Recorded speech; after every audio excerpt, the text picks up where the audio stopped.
Hindi pa pinipilahan, hindi pa dinudumog, hindi pa trending, pero kapag natikman nyo, paniguradong babalik-balikan nyo. Ay obieros, ngayong araw nga ay titikman natin itong fresh lumpia ni nanay. Sa halagang 100 pesos lang, matitikman mo na ito 2 piraso ng fresh lumpia. Ang kagandahan nga nito bieros, kapag nakabili ka ng lumpia ni nanay, nabusog ka na, nakatulong ka pa. Dahil ang kikitain ni nanay dito ay gagamitin niya sa kanyang pampaopera dahil nga daw meron siyang gallbladder. Bukod nga sa masarap ang fresh lumpia ni nanay, malaking tulong nga din itong aking pag-vlog sa kanya para mas marami pa siyang benta. Matatagpuan nga lang si nanay dito sa harapan ng 7-Eleven malapit sa UCV Main. At gusto ko nga rin i-grab itong opportunity na pasalamatan ang management ng 7-Eleven dahil pumayag sila na magbenta si nanay sa kanyang pwesto. Ano pang hinihintay natin bieros? Tiki one time na.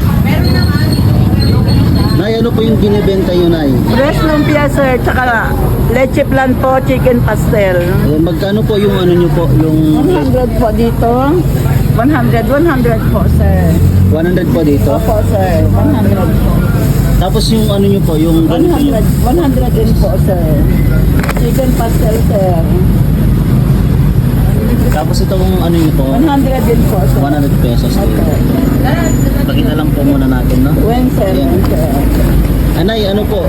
Tuwing kailan po kayo dito nag-stay? Gabi-gabi po, sir. Tuwing bago minsan, mga alas 5, alas 6, dito na po akong hanggang 10 ng gabi. Kasi pang-suporta po yan dyan sa mga apo ko, tsaka sa sakit ko po.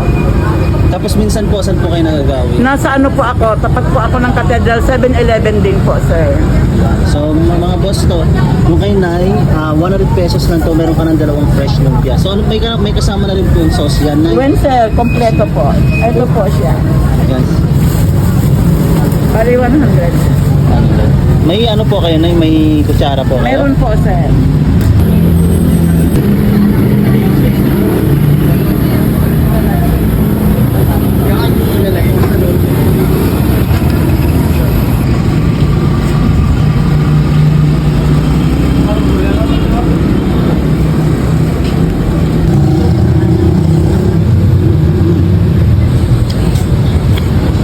At ito yung kanyang fresh lumpia mga boss. 100 pesos ng 2 piraso na yun. So parang 50 pesos isa. May matamis yung sauce niya. Yan. Tapos sabi ni nanay, bagong gawa daw ito.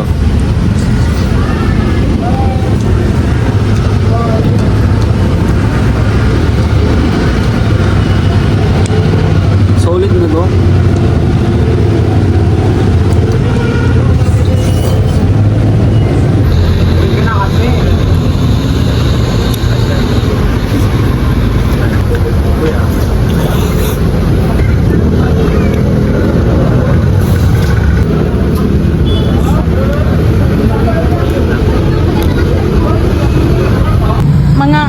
Tuwing anong oras po kayo nagbubukas po? Minsan po, mga 5 to 6 ganyan. Pero pag nasa Cathedral po ako sa 7-Eleven, mga 4 o'clock po lang doon na ako.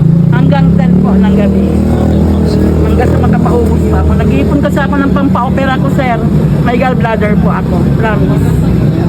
Sana po makatulong tong video na. Maraming salamat po, sir. Maraming salamat.